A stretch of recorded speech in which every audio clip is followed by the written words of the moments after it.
Hello, everyone, and welcome once again to the Voice of the Coast. Our guest tonight is Lee Dragna, who, of course, you know as the mayor of Morgan City. Not in that capacity today, however, here in his capacity as the president of LAD Services and an investor in our area. Talking about something new that you're getting ready to do. Storms are always a concern in this area. How do we survive them? And you're getting ready to make an investment toward that in regards to housing. Tell everybody what it is you're about to do. So I own a piece of property on David Drive, which is right in the middle of the hospital, the doctors, the dollar stores, the food, Walmart, you name it, it's all around it, right? So I had a theory, instead of just making commercial, why can't we make it housing? And you're in walking distance to everything.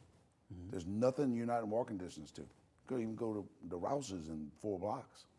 You know, so ride a bicycle, that's the new thing. Everybody's out, we see them on these walking trails, riding their bikes and walking. So then I went to South Central Planning, they called me and they created this new building I made out of steel studs. Well, steel's what I do. That's my business and I do it really, really well. So these CNC machines that I have a lot of too, not the same machine, but that roll the studs to the size you want. So they proved the fact that in insurance, for instance, a $210,000 house is $1,200 a year in insurance, right? Okay. So if you're elevated to the right elevation, your flood insurance is almost nothing, or much cheaper, right? Almost nothing. And then if your wind and hail is only $1,200 instead of $3,000 or $4,000, you add that up, that's hundreds of dollars a month you don't have to pay in rent or a house note. And then what if your light bill is about $100 because of efficiencies, right? Then all of a sudden your note or your rental or whatever goes down by $300 or $400 or $500 a month, probably close to the $500 a month cheaper. Mm-hmm. That makes it more economical for people to live. Now these houses are like a garden home, 1,200 square foot, 3-bedroom, 2-bath. I have a bunch of them in Jolie Oaks and Thibodeau by the school, and they rent all the time. If they come up for rent, one day, they rent it in one day. So this style home has hardly no yard, a little bit in the backyard, and that's what people want nowadays. They don't want all this yard to cut, you know? So we're talking about simply a better way to build a house. And you're talking about insurance right now and living costs. Let's talk about the storm factor of it. Is this a structure that is better suited to handle hurricane force winds or flooding or anything like that? The way it's designed right now from South Central Planning is 165 mile an hour wind loads. Right now you have to build to 145. Don't sound like a lot. Look at the difference in a storm of how much bigger it's got to be to get to 165 than 145, right? Mm-hmm. I'm toying with right now with the engineering of thickening the steel a little bit to make it 195. Basically hurricane proof, basically, right? When you say thickening the steel, are we talking about like pilings? No, or just actual walls? The walls, the structure. The structure instead of 2x4s and 2x6s is steel. Wow. Right, it's kind of like they call it a C channel. Like, you know, people see metal buildings, but just no metal on the outside, just the internal structure is steel. So it's much stronger, screwed together. It's not going anywhere. You don't need hurricane clips. It's all bolted together. We'll spray closed cell foam, you know, which will make it much more efficient for the air conditioners. You'll have a half fresh air, half recycled air inside to not have stagnant because it's going to be sealed. You know, like I say, for insurance to cover something like that, brand new in this area would normally be thousands and thousands of dollars a year. Mm-hmm. I want to get it down to 8,000. So there are 2 insurance companies in the country.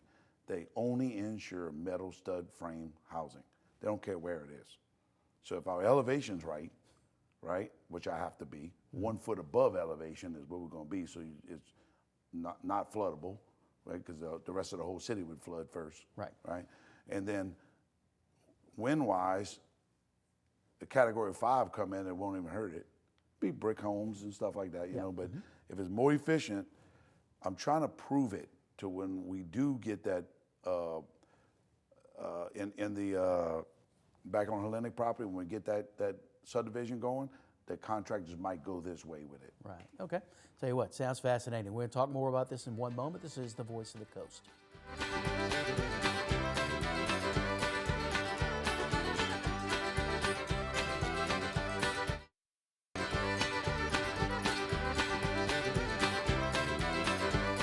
Hello and welcome once again to Voice of the Coast. We're visiting with Lee Dragna here in his capacity as a local businessman and investor in the area. Come up with an experiment, I guess we could say. Steel townhouses is just for just to define a real short way to say it.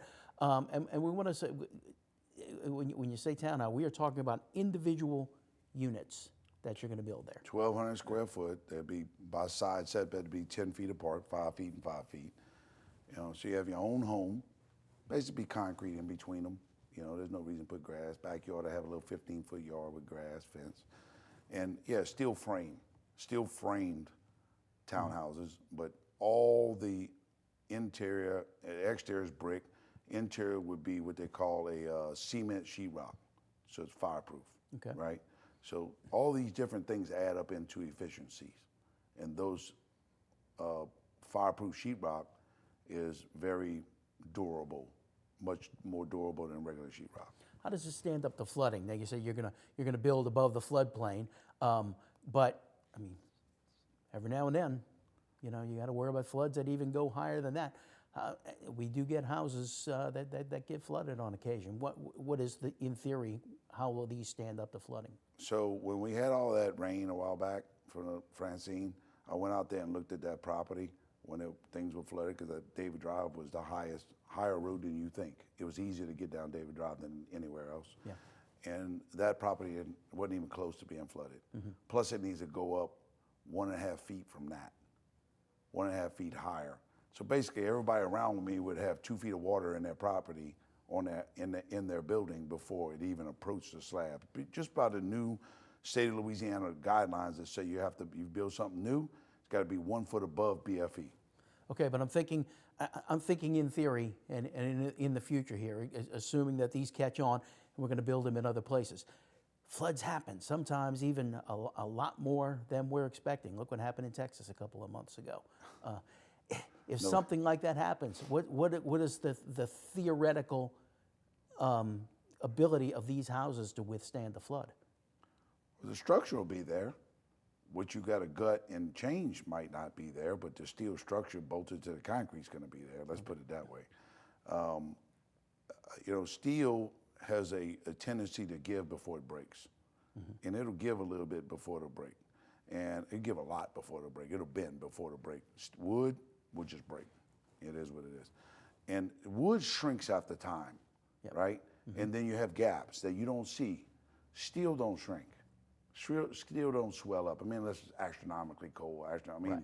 Hotter or colder than the weather could ever be, right? You need a torch to heat it up that hot, or liquid nitrogen to freeze it that much to make it shrink. And it's only going to shrink millimeters, not inches. But wood, you can go in your attic right now and you'll find gaps in your truss frames and all that just from the shrinkage of it drying out. When the air conditioner's running, right. It's a dehumidifier, right? Okay. So I'm trying to do away with all that. Yeah. I'm trying to make it to where it's built kind of like a barge, mm-hmm. All right? But it looks like a house. You'll never see it unless you went in the attic. Yeah. You never see it unless you're there before they put the sheetrock, you know, before they spray the foam. You'll never see it. We're almost out of time, but what's speaking of time, what's the timeline for getting these going? I think it's about 6 months. By the time I get the dirt, they finish the engineering. To start building. Start putting the first one. Yeah. Okay. Be a learning curve. Okay. So, and how long do you think it'll be before you're actually able to put some out there on the market? I'm being optimistic at about a year, and because I won't put any on the market till I have like 4, mm-hmm. because I got to get away from them.